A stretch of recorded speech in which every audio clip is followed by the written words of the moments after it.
Moving on to the next section of Mathematics Paper 1 from JEE Advanced 2023, we'll be seeing questions which are single option correct questions, single option MCQs.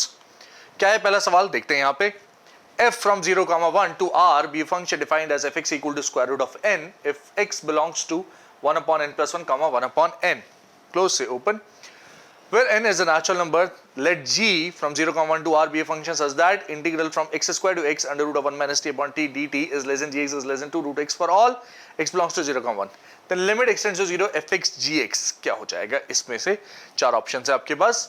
ये सवाल किससे से attempt करेंगे हम सवाल को. Let's take a look at this.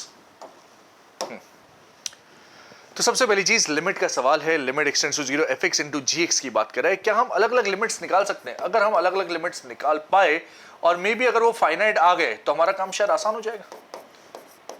May be, who nose.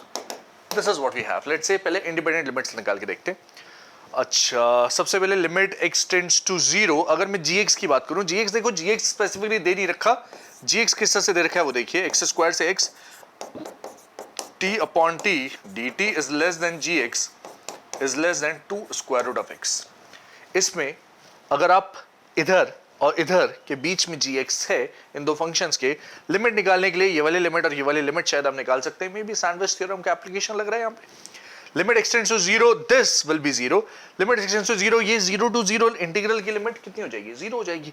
ये भी 0, ये भी 0. तो limit x tends to 0 gx will be simply 0. That's what we can observe from here. Using the sandwich theorem, that's what we can observe. What about limit x tends to 0 f of x? f of x कितना है? f of x is under root of n. जहां पे n x belongs to क्या है? 1 upon n plus 1, 1 upon n है. Open and close. This is what you have. That's what you have. x tends to 0 हुआ. x tends to 0 होगा तो ये 1 upon n plus 1, n कहाँ जाएगा? ये बहुत डिनोमिनेटर बहुत बड़ी क्वांटिटी, मतलब n शायद टेंडिंग टू इन्फिनिटी, और इसके इसमें स्क्वायर रूट ऑफ n शायद टेंड्स टू इन्फिनिटी चला जाएगा. Yes, so this is not going to 0, this is tending to infinity. ये लिमिट फाइनाइट नहीं है, ये लिमिट इनफाइनाइट की तरफ बढ़ रही है. दोनों का प्रोडक्ट है, मतलब 0 इंटू इन्फाइनाइट वाला इनडिटरमिनेट फॉर्म बन रहा है एक तरह से. यस, 0 इंटू इनडिटरमिनेट फॉर्म बन रहा है, और उसको हैंडल करने के लिए अब हमें डायरेक्टली शायद क्वेश्चन को अप्लाई करना पड़ेगा. बट देन gx हमें दे नहीं रखा भाई. gx नहीं दे रखा तो हम किस तरह से हैंडल करें इसको? सिर्फ gx के लिए तो हमने सैंडविच थ्योरम लगा लिया था. जब gx के साथ fx का प्रोडक्ट आ जाएगा तब भी शायद सैंडविच थ्योरम लगाने का ऑप्शन रहेगा हमारे पास, और कोई ऑप्शन वैसे भी नहीं है. तो सैंडविच थ्योरम लगाने के लिए सबसे पहले fx का LHS और RHS आपको निकालना पड़ेगा कि लेफ्ट हैंड साइड में क्या फंक्शन, राइट हैंड साइड में क्या फंक्शन. fx आपके पास स्क्वायर रूट ऑफ n है माइंड यू. जहां पे n की वैल्यू क्या है? n की value n square root of n की वैल्यूज के बारे में कमेंट हम बाद में करेंगे. पहले हमें x की वैल्यूज के बारे में कुछ दे रखा है. x is less than 1 upon n greater than equal to 1 upon n plus 1. हमें चाहिए फाइनली x की रेंज. तो बेसिकली x या n की वैल्यूज हमें चाहिए. तो n की वैल्यूज हमें चाहिए. तो n की वैल्यूज के लिए basically what will have to take was to take the reciprocal. सब पॉजिटिव है, रेसिप्रोकल लेकिन इनइक्वालिटी का साइन चेंज हो जाएगा. n plus 1 will be greater than equal to 1 upon x which is greater than n. कुछ इस तरह की चीज आ जाएगी. ठीक है, fx square root of n है, तो स्क्वायर रूट ऑफ n की वैल्यूज कहां से कहां तक लाई करिए अब आप आराम से बता सकते हैं. Depending upon the values of n you can say n जो है वो ग्रेटर देन दिस है. n is greater than equal to 1 by x minus 1 and n is less than 1 upon x.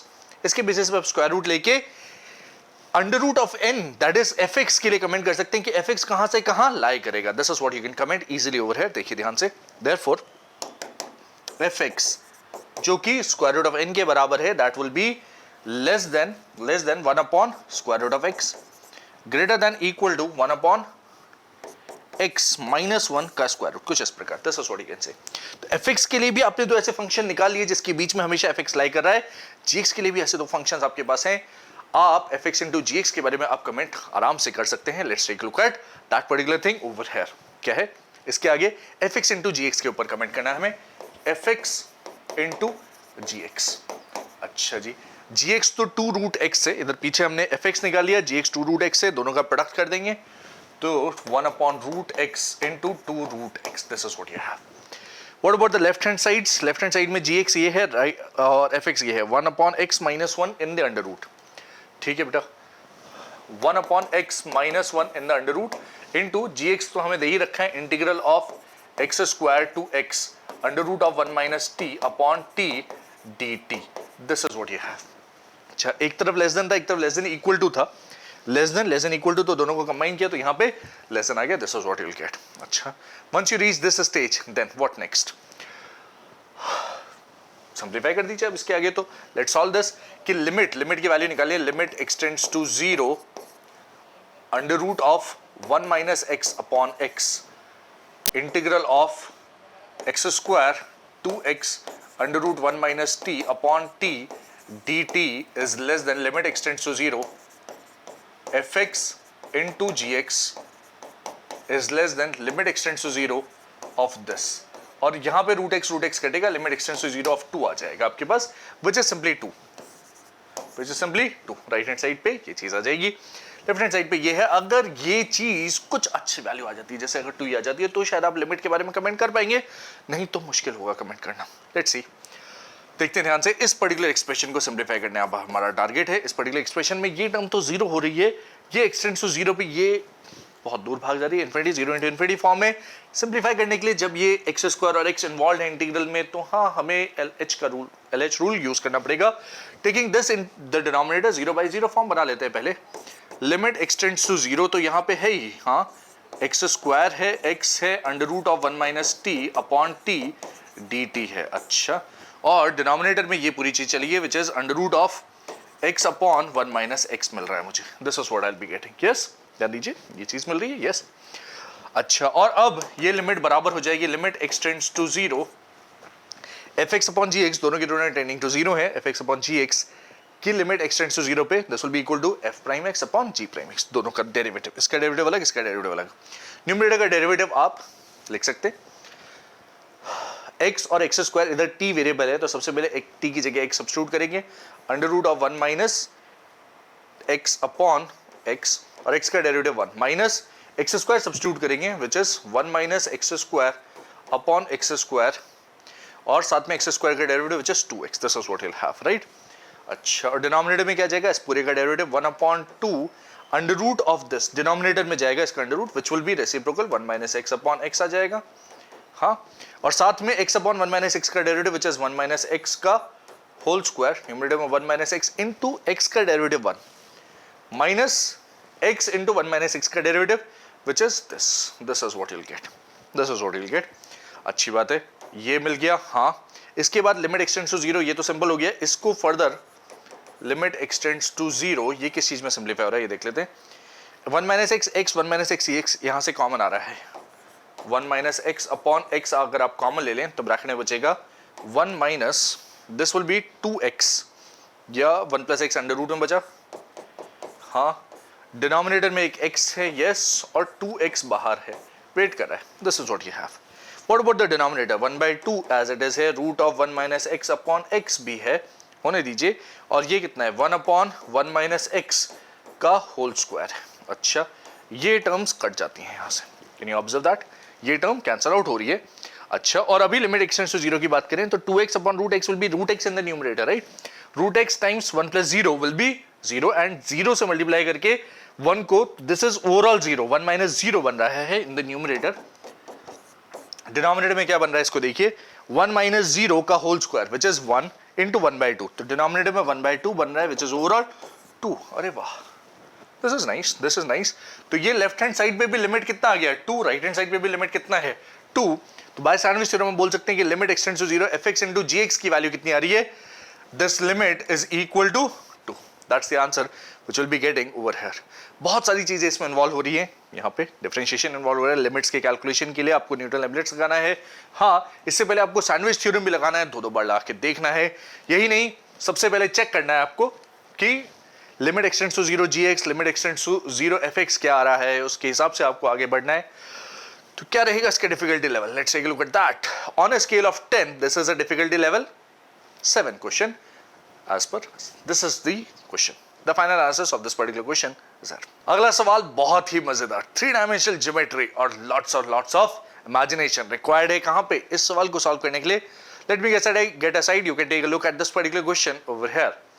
Okay, so let's read the question once and see what is the question asked from us. cube be the cube with a set of vertices this belongs to R cube where x1 x2 x3 0 या 1 में से कुछ हो सकते हैं। 0 या 1 में से टोटल 8 वर्टिसेस मिलेंगे। यस, पहले के पास 2 चॉइस, दूसरे के पास 2 चॉइस, तीसरे के पास 2 चॉइस, 2 into 2 into 2 is 8। और आपको बहुत ही आसान तरीके से क्यूब मिल जाएगा यहाँ पे। अगर ये x है, ये y है और ये z है, तो 0, 1 0 1 इन्वॉल्व करने वाले जितने भी कोऑर्डिनेट्स है वो सारे के सारे मिल जाएंगे। सबसे पहले 0, 0, देन यू हैव दिस इधर, और सिमिलरली ये, एंड यही नहीं, क्यूब प्रॉपर बन जाएगा कुछ इस तरह से। Okay, this is what you will gate, this is a cube. ये पॉइंट 0, 0, 0 ओरिजिन है, ये पॉइंट 1, 1, 1 है। वर्टिसेस को कुछ नाम दिया है क्या? क्यूब के बारे में बात कर रहा है, वर्टिसेस को नाम नहीं दिया अभी तक, ठीक है, let it be. This point is x axis पे 1, दिस पॉइंट इज, इस पॉइंट की बात की जाए 0, 1, 0 हो जाएगा। ये पॉइंट की बात की जाए 0, 0, 1 हो जाएगा z एक्सिस पे। This is 0, 0, 0। कुछ पॉइंट्स हमने मार्क कर लिए यहाँ पे। F be the set of all the 12 lines containing the diagonals of the 6 faces of the cube Q। 6 faces के diagonals की बात कर रहे हैं। Every face will have 2 diagonals। F is the set of all those face diagonals, आप कह सकते हैं face diagonals बोल दीजिए उनको। ये कहा उसने face diagonals 12 हैं, ठीक है, मान लिया आपकी बात। S be the set of all 4 lines containing the main diagonals of the cube Q। अच्छा, मेन डायगोनल्स कौन से होते हैं? ये अक्रॉस, मान लीजिए एक रूम में आप हैं, क्यूबॉइडल रूम में, तो इधर टॉप लेफ्ट से अगर आप बॉटम राइट पे उधर जाएंगे तो आपको जो डायगोनल मिलेगी दैट इज बॉडी डायगोनल, जो कि बॉडी के सेंटर से पास करिए, डायगोनल के कंप्लीट क्यूब के सेंटर से, उसको उसने एस नाम दिया है। बॉडी डायगोनल की बात है। बॉडी डायगोनल कितनी होंगी? 4 होंगी, टोटल 4 अक्रॉस जाती हुई। Set of all 4 lines containing main diagonals of the cube Q। For instance, the line passing through the vertices 0, 0, 0 and 1, 1, 1। अच्छा, ये अक्रॉस है। ध्यान दीजिए, इधर बेस पे आपने इधर वाला लिया, तो उसके ऊपर वाले सरफेस से जस्ट इसके अपोजिट वाला लेना है। उसके ऊपर क्या है? ये पॉइंट, उसके अपोजिट वाला ये पॉइंट। सिमिलरली इस यहां से बॉडी डायगोनल कौन सी बनेगी? जस्ट इसके अपोजिट वाला पॉइंट, उसके टॉप पे चल जाओ, या इसके टॉप पे जाके जस्ट अपोजिट वाले पॉइंट पे चल जाओ। यहां से यहां जाने वाली point diagonal will be your body diagonal.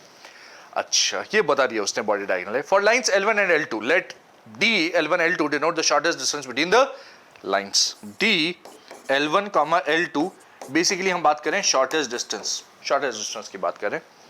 Maximum value of D L1 L2 as L1 varies over F and L2 varies over F। अच्छा, कोई भी एक फेस डायगोनल ले लो, कोई भी एक बॉडी डायगोनल ले लो, दोनों के बीच में शॉर्टेस्ट डिस्टेंस निकालो।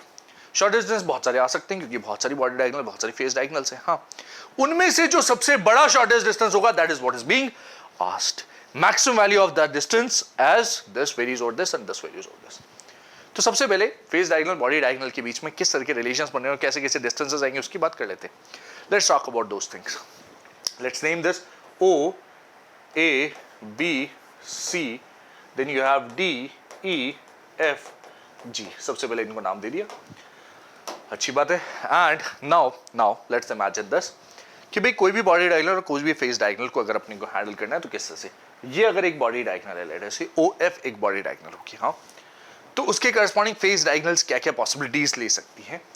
F वर्टेक्स से निकलने वाली जैसे ये एक फेस डायगोनल हो सकती है। अच्छा, जैसे FD है उसी प्रकार ये एक फेस है, ये एक फेस है और ये एक फेस है। ये तीनों फेसेस जो कि F पे इंटरसेक्ट कर रहे हैं, जिनमें F वर्टेक्स कॉमन है, उससे निकलने वाली जो फेस डायगोनल ये है, चाहे FC होगी चाहे FA होगी, ये तीनों ही फेस डायगोनल्स का नेचर एक जैसा होगा रिलेटिव टू OF के रिलेटिव FD हो, चाहे FC हो चाहे FA हो, एक ही बात है, वन एंड सेम थिंग। एक बॉडी डायगोनल के करस्पॉन्डिंग ये तीनों फेस डायगोनल एक जैसा नेचर रखेगी। ध्यान दीजिए, F वर्टेक्स से पास करने वाली ये वाला सरफेस, ये वाला सरफेस, ये वाला surface, by symmetricity everything will be same, nature exactly same होगा OF के करस्पॉन्डिंग इन तीनों का। अच्छा, तो अलग किसका होगा? ध्यान दीजिए, OF के करस्पॉन्डिंग ये जो F वर्टेक्स से निकलने वाले बाकी फेसेस हैं उसका एक और डायगोनल है ना, ये EG वाला। हाँ, EG इज अनदर डायगोनल। तो OF के करस्पॉन्डिंग EG का बिहेवियर अलग होगा क्योंकि ये क्रॉस जा रही है इस तरह से। OF के करस्पॉन्डिंग FC तो इधर थी, लेकिन FC के अपोजिट वाली GB या BG का बिहेवियर अलग होगा। This is what you have. अच्छा, यही नहीं, OF के करस्पॉन्डिंग इधर फेस वाली, ध्यान दीजिए, FA तो इधर आ गई थी, EB वाली जो है या BE वाली जो है उसका नेचर अलग होगा, that will be a different nature all together. तो इन तीनों का बिहेवियर एक जैसा होगा OF के करस्पॉन्डिंग, ये हमने नोट किया। OF के करस्पॉन्डिंग इन तीनों का बिहेवियर एक जैसा होगा। तीन फेस डायगोनल, तीनों का बिहेवियर इन तीनों का जैसा, इन तीनों का जैसा, लेकिन यहाँ पे सिर्फ और सिर्फ आपने वर्टेक्स एफ को कंसिडर किया है। यानी जे बॉडी डायगोनल के करस्पॉन्डिंग सिमिलरली आप ओ को भी कंसिडर कर सकते थे, and you could have said कि ओ से पास होने वाली जो भी फेस डायगोनल है, ओ बी एक फेस डायगोनल है, ओ ई है एंड ओ जी है, वो सब इसके जैसे, ओ से पास करने वाली जो फेस डायगोनल है वो सब इसकी जैसी है जैसे एफ से पास करने वाली फेस डायगोनल से, एग्जैक्टली सेम नेचर है, एग्जैक्ट सेम नेचर है बाय सिमेट्रिसिटी ऑब्वियसली। और उसके अलावा जैसे ओ ई के अलावा ए डी एक डायगोनल है, हाँ, ओ बी के अलावा ए सी एक डायगोनल है, और ओ जी के अलावा सी डी एक और डायगोनल है, उन सब का नेचर इसके जैसा होगा, इन तीनों के जैसा होगा। तो 6 फेस डायगोनल एक जैसी हैं और 6 फेस डायगोनल से एक जैसी हैं, तो 2 ही केसेस बनेंगे और कोई केस नहीं बनेगा ओडी के, ओएफ की अगर मैं बात करूं तो बॉडी डायगोनल ओएफ। और जैसा बॉडी डायगोनल ओएफ का नेचर है बाय सिमेट्रिसिटी कैन बी से कि वैसा का वैसे ही किसी और बॉडी डायगोनल को ले लो, ए जी बॉडी डायगोनल होती तो जी से पास करने वाली फेस डायगोनल एक जैसा होती, ए से पास करने वाली फेस डायगोनल 3 और हैं, वो एक जैसा बिहेवियर शो करती, all 6 would have shown similar behaviour, जो कि इनके बीच में जैसा नेचर है वैसा ही रहता, एग्जैक्टली सेम रहता। और उसके अलावा बाकी 6 अलग तरह का नेचर शो करती है। यस, अगर आपने इतना ऑब्जर्व कर लिया कि all 12 body diagonals, all 12 face diagonals corresponding to any one body diagonal 2 अलग अलग ग्रुप्स में डिवाइड हो जाती हैं। एक अगर बॉडी डायगोनल ओएफ ली तो ये वाला जो ग्रुप है ये एफ से पास होने वाली जितनी भी फेस डायगोनल्स हैं, ऑब्वियसली आप देख सकते हैं ओएफ और एफडी के बीच में मिनिमम डिस्टेंस क्या होगा, शॉर्टेस्ट डिस्टेंस क्या होगा, वो दोनों लाइंस इंटरसेक्ट कर रही है एफ पे, तो शॉर्टेस्ट डिस्टेंस विल बी 0। तो एक पॉसिबिलिटी है shortest distance will be 0। And दूसरा केस नहीं पता हमें, अभी देखना पड़ेगा।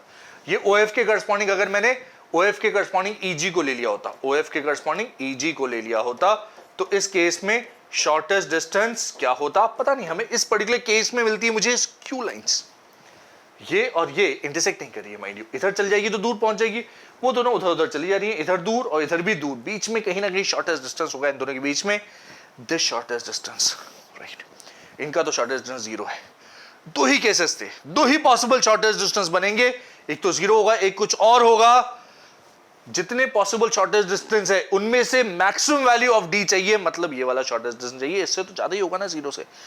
We are concerned with only this, that's the first and foremost analysis that you should be aware of. सबसे पहले ये एनालिसिस कर ले कि भाई हाँ, जितनी भी फेस डायगोनल्स हैं, जितनी भी फेस डायगोनल्स हैं किसी भी बॉडी डायगोनल के करस्पॉन्डिंग 2 अलग अलग ग्रुप्स में डिवाइड हो जाएंगे बिकॉज ऑफ बॉडी डायगोनल के 2 वर्टिसेस हैं, एक वर्टेक्स पे 3 फेस डायगोनल्स इंटरसेक्ट करिए, दूसरे वर्टेक्स पे बची 3 फेस डायगोनल्स इंटरसेक्ट करिए, शॉर्टेस्ट डिस्टेंस 0 हो जाएगा 6 फेस डायगोनल्स का, और बची 6 का डिस्टेंस एक जैसा होगा, एक जैसा बिहेवियर होगा। जैसे EG का बिहेवियर है वैसे BF का, वैसे BE का, OF के करस्पॉन्डिंग इन तीनों का बिहेवियर एक जैसा है, इन तीनों का नेचर एक जैसा है, डिस्टेंसेस एक जैसे होंगे, ये होंगे, और ये शॉर्टेस्ट डिस्टेंस निकालना आपका टारगेट होना चाहिए। अगर आप ये चीज निकाल सबसे पहले इतने तक पहुंच जाते हैं तो फिर कैलकुलेशंस बहुत ज्यादा डिफिकल्ट नहीं है, सबसे पहले यहां तक पहुंचना अपने लिए जरूरी है। This is the most important thing first of all. अगर इतना हो गया तो अब अपना काम बहुत सिंपल हो जाता है। शॉर्टेस्ट डिस्टेंस क्या होगा, shortest distance, let's take a look at that. आपको चाहिए OF और EG के बीच में डिस्टेंस, माइंड यू OF और EG के बीच में डिस्टेंस चाहिए, तो OF और EG के कोऑर्डिनेट्स क्या हैं, let's write those coordinates, F के coordinates and this. So what do we have, we have F के कोऑर्डिनेट्स 1, 1, 1 है, ये तो तीनों ही जगह से 1, 1, 1 डिस्टेंस पे है। E जो है उसके लिए X 0 है, बाकी दोनों तो 0, 1, 1 है। G के लिए Z 0 है, 1, 1, 0 है। We are concerned with EG and OF. Let's write the coordinates. EG and OF. एक लाइन EG है और एक लाइन OF है कुछ इस प्रकार, ये 0, 0, 0 है, ये 1, 1, 0 है, सॉरी 1, 1, 1 है। This is what you have. O and F are 0, 0, 0, 1, 1, 1 and E and G में इधर X 0 इधर Z 0 है, X 0, 0, 1, 1 and 0, sorry Z 0 है इधर, तो 1, 1, 0, ये 2 है आपके पास स्क्यू लाइंस। लाइंस के बीच में शॉर्टेस्ट डिस्टेंस निकालना है तो उनकी इक्वेशन पता होनी चाहिए सबसे पहले, A वेक्टर B वेक्टर उनके अलोंग B वेक्टर पता होना चाहिए। सो लेट्स नोट, पहले सबसे पहले किसी भी एक पॉइंट की बात करें तो A वेक्टर तो बहुत सिंपल है, this is point A1, this is point A2, right. जो अपना स्क्यू लाइंस के बीच में शॉर्टेस्ट डिस्टेंस निकालने का तरीका होता है, एग्जैक्टली वो यूज करें यहाँ पे। B1 वेक्टर क्या हो जाएगा? B1 vector is this vector along this, तो 1 minus 0 is I cap, J J cancel हो गया, माइनस के कैप है। यहाँ B वेक्टर क्या है? B2 वेक्टर की बात करें तो आई कैप प्लस जे कैप प्लस के cap, this minus this, this is what you have. सबसे पहली चीज जो आपको चाहिए शॉर्टेस्ट डिस्टेंस निकालने के लिए, आपको चाहिए होता है A1 A2 वेक्टर का component along B1 cross B2। So dot product with B1 cross B2 का कैप अगर मैं कर दूं, which is B1 cross B2 divided by B1 cross B2 का magnitude, this is what we are interested in. The first thing for that is B1 cross B2। So B1 cross B2 vector क्या है? I cap, J cap, K cap, और B1 के लिए components 1 0 minus 1, इधर 1 1 1। So let's see 1 1 1 1 0 minus 1, what does that give me? This is minus 1 minus 1 minus 0, I cap के साथ minus आई cap आ जाएगा, जे cap के साथ minus 1 minus 1 will be minus 2 plus 2 J cap हो जाएगा, के कैप के साथ will have 1 minus 0 minus 1 which is minus के कैप हो जाएगा। This is what you had। A1 A2 vector की बात करें, A1 A2 वेक्टर बहुत आराम से निकाल सकते हैं आप। A1 A2 vector what is that? This minus this, या उल्टा कर लो, कोई फर्क पड़ेगा नहीं, कोई फर्क नहीं पड़ेगा। शॉर्ट डिस्टेंस लास्ट में मैग्नीट्यूड ले लेते हैं। सो this is 0 minus 0 1 minus 0 and this, तो J प्लस K आ रहा है, this is A2 A1 vector ले लिया आपने, कोई फर्क नहीं पड़ेगा, doesn't make much of difference. This is what you get. Therefore ये वाला शॉर्टेस्ट डिस्टेंस कितना हो जाएगा? A1 A2 का dot with B1 cross B2, इसके साथ डॉट, तो अपने पास J component K component 2 minus 1 आ रहा है upon under root of this का स्क्वायर 1 प्लस 4 प्लस 1, और इस पूरे का मैग्नीट्यूड ले लेंगे 1 अपॉन रूट 6 आ रहा है। This is the shortest distance in this case. कौन सा केस? ये वाला, दूसरे वाले केस में 1 अपॉन रूट 6 आ रहा है शॉर्टेस्ट डिस्टेंस, इस केस में 0 है। मैक्सिमम शॉर्टेस्ट डिस्टेंस क्या है? Maximum possible value of shortest distance is this 1 by root 6 जो आपसे पूछा था। तो correct answer for this question will be this 1 by root 6। Option A is the correct answer for this question. काफी सारी चीज आपको एनालाइज करनी है, काफी सारे कैलकुलेशंस भी करने हैं। कैलकुलेशंस वैसे देखा जाए तो बहुत सारे नहीं, थोड़े बहुत हैं, लेकिन एनालिसिस पहले बहुत सारा आपने किया, उसके बाद जाके आपने लिमिटेड कैलकुलेशंस किए, दिमाग खूब सारा लगाया आपका। डिफिकल्टी लेवल के पॉइंट ऑफ व्यू से अगर देखा जाए तो this is a difficulty level 7 question. काफी कुछ विजुअलाइज करने की हमें जरूरत पड़ी थी, that's all in this particular question. बढ़ते हैं अगले सवाल की ओर। एक बहुत ही इंटरेस्टिंग सवाल है, क्या है देखते हैं यहाँ पे। X is a set, ऐसा सेट दे रखा है, X का Y belong to Z cross Z। अच्छा, इंटीजर X और Y है। X square by 8 plus Y square by 20 less than 1। Ellipse के अंदर का ए रीजन की बात कर रहा है। एलिप्स भी कैसा? वर्टिकल एलिप्स है। इधर पैराबोला के अंदर ये region. 3 distinct points P, Q and R are randomly chosen from X. Probability that P, Q and R form a triangle whose area is positive integer.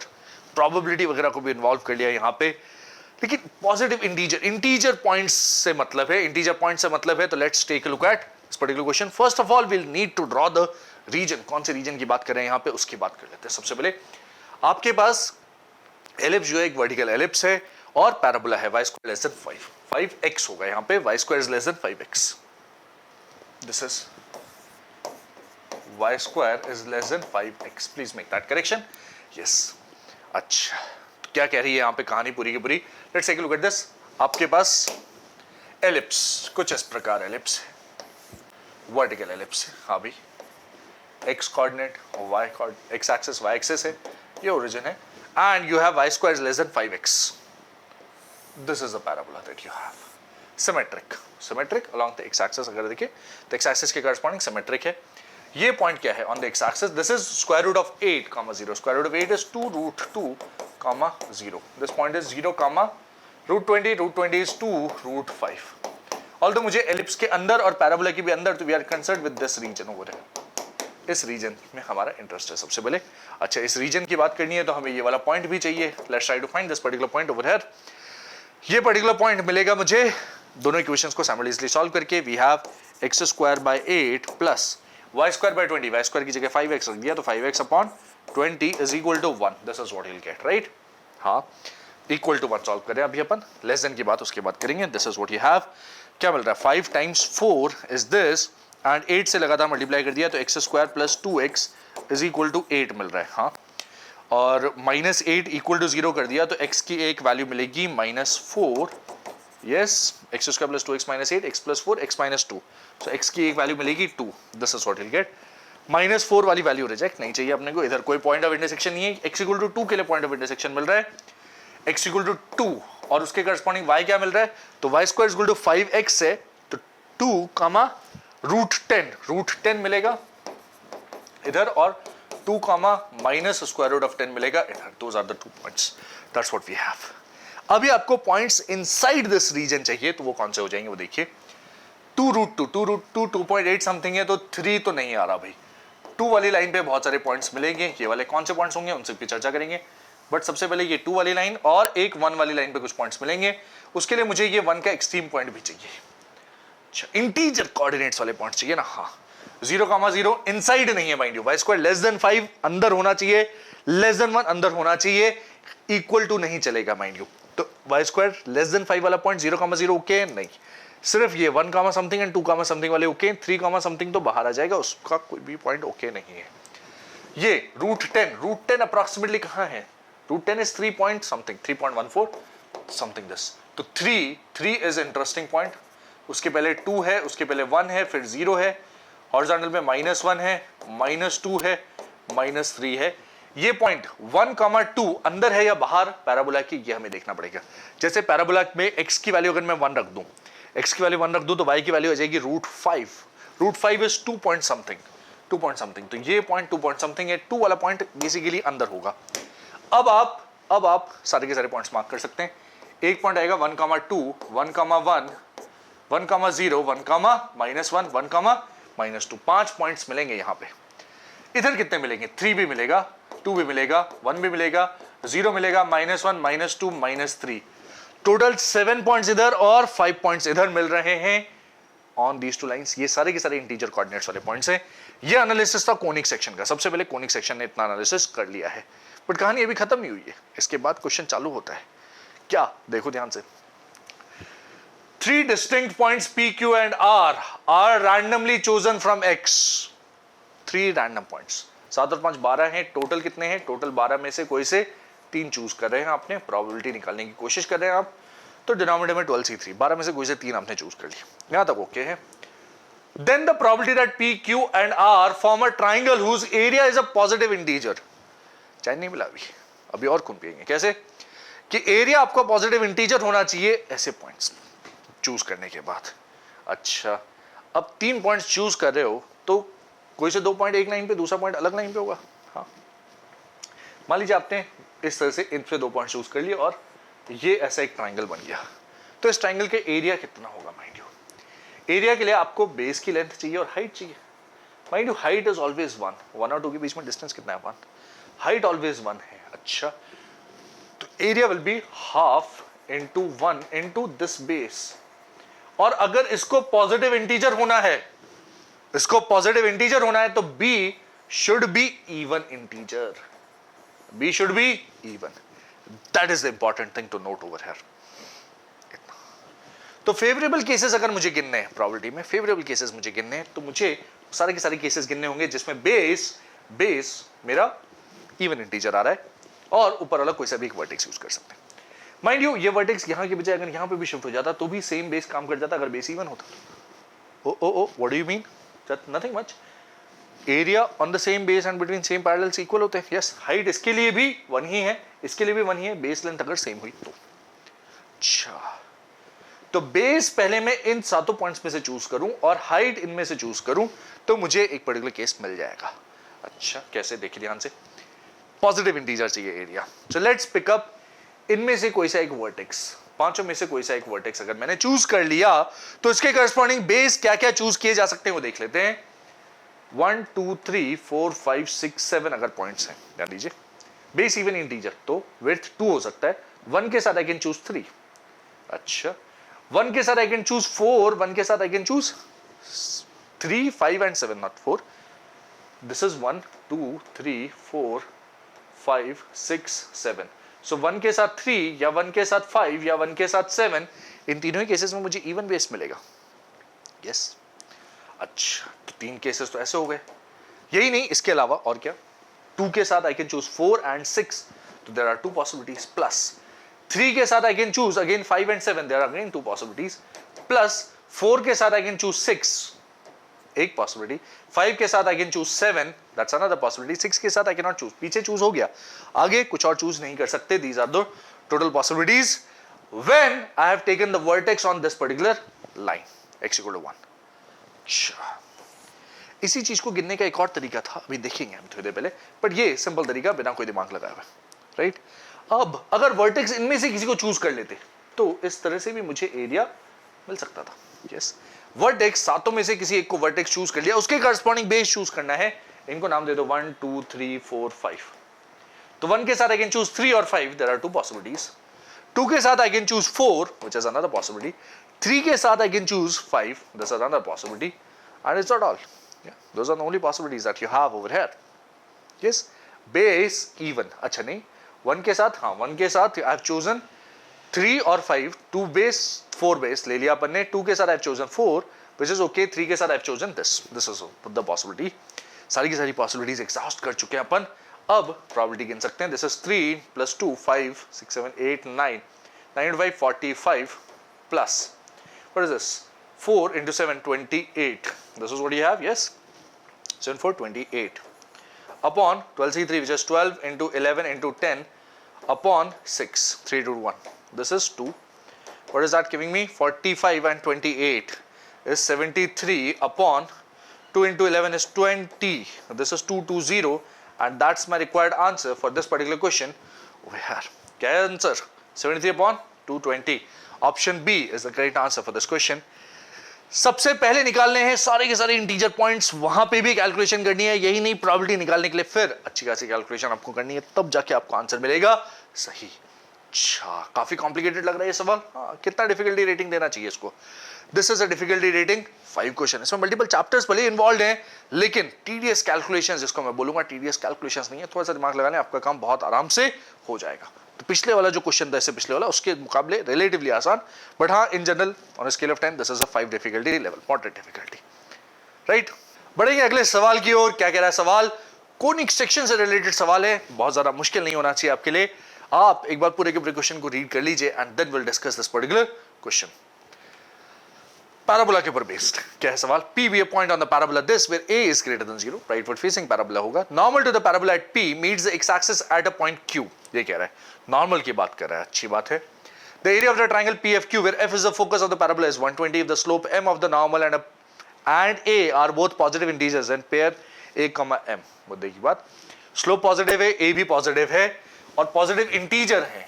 अच्छा, नॉर्मल की slope अगर आपको positive चाहिए तो नॉर्मल कुछ ये टैंजेंट और ये कुछ नॉर्मल बनेगी इस प्रकार. This is point P, this is focus, this is Q. और अगर आप parametric coordinates 80 square, 280, A, 0 and you can directly right this if you remember it well. अगर नहीं तो आप इसको निकाल सकते हैं using the equation of normal. This is 2A plus 80 square, 0. This is point Q. PFQ का एरिया लिखना आपके लिए कोई बड़ी बात नहीं होगी. इसके बाद PFQ का एरिया लिखना कोई बड़ी बात नहीं है. You can write the area is equal to half into, you can write in terms of base into height. This is the base, which is A plus AT square, and this y coordinate of this is the height, which is 2AT. Modulus लेना है तो आपको वैसे भी कोई दिक्कत नहीं है, इससे 2AT का मॉडुलस वगैरह ले लेंगे तो you are not supposed to worry. 280 overall negative होगा but doesn't make a difference. Modulus, this is what you have. What next? आपने देखा 2 और 2 तो कैंसिल हो गया. हाँ, A and T square. अच्छा, स्लोप m है तो आपने स्लोप के टर्म्स में लिखना चाहिए था. हाँ, नॉर्मल की स्लोप अगर m है तो आपको रिलेशन पता होता है m equal to minus t है या t equal to minus m है. You can write the expression in terms of this as well. a common आ गया तो a स्क्वायर बन गया. हाँ, t एज इट इज है और 1 प्लस टी स्क्वायर है, 1 प्लस टी स्क्वायर की जगह m स्क्वायर रह जाएगा. t की जगह माइनस m आती है, मॉडुलस लेंगे तो वो m बन जाएगा. This is what you will gate. Modulus लेते ये है मेरे area. This is the area, given area.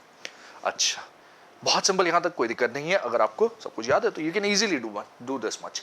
उसने कहा area of the triangle this is given to be 120. और हर बार एक ना क्वेश्चन इस तरह का जे एडवांस वाले पूछते हैं कि अब आप कैसे, एक इक्वेशन आ गई, अननोन दो हैं, निकाल लो भाई, निकाल लो. कैसे निकाल लें? 2 अननोन तो सॉल्व ही नहीं होते. नहीं, उसने कंडीशन दी है कि भाई दोनों के दोनों पॉजिटिव इंटीजर्स हैं. A and M are both positive integers. Belong to natural number. अच्छा, तो इसको फैक्टराइज करो 120 को, स्क्वायर होना चाहिए, m होना चाहिए 1 प्लस एम स्क्वायर की फॉर्म में। तो 120 में क्या क्या छुपा है, 120 में 4 छुपा है, 3 छुपा है, 10 छुपा है, which is 2 into 5, this is what you have. Perfect square अगर आप देखिए, परफेक्ट स्क्वायर सिर्फ ये छुपा है, तो a की वैल्यू तो मुझे सिंपली 2 आती हुई दिख रही है, पॉजिटिव इंटीजर है। हाँ, a सबसे पहले a स्क्वायर 4 हो जाएगा, a की वैल्यू 2, और कोई परफेक्ट स्क्वायर नहीं है ना, तो a स्क्वायर की वैल्यू 4 मतलब a की वैल्यू 2।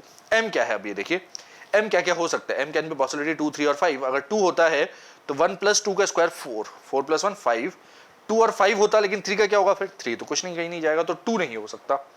3 होता तो 3, 1 plus 3 square, 3 square is 9 plus 1 10, 3 into 10 ये बैठ जाएगा, m is equal to 3।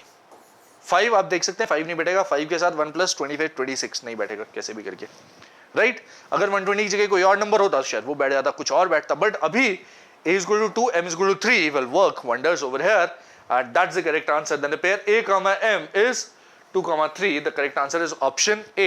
As you can see, the complete solution over here. बहुत डिफिकल्ट नहीं, कोई डिफिकल्ट नहीं, आसान क्वेश्चन है, ये सब आता है अपने को तो आराम से हम एरिया लिख सकते हो। यहाँ पे भी ज़्यादा ट्रिकी नहीं है, बहुत सिंपल तरीके से आप आराम से निकाल सकते हैं, क्योंकि ए बहुत प्यार से मिल गया आपको। एम के लिए 3 चॉइसेस हैं, तीनों में से 5 तो रिजेक्ट होता हुआ दिख ही रहा है, 2 भी रिजेक्ट, 3 बैठ गया आपका आराम से। That's all that you have in this question. Correct answer A है। और डिफिकल्टी रेटिंग की बात की जाए तो relatively easy question, difficulty rating of 3 on a scale of 10। That's all that you have in this particular question.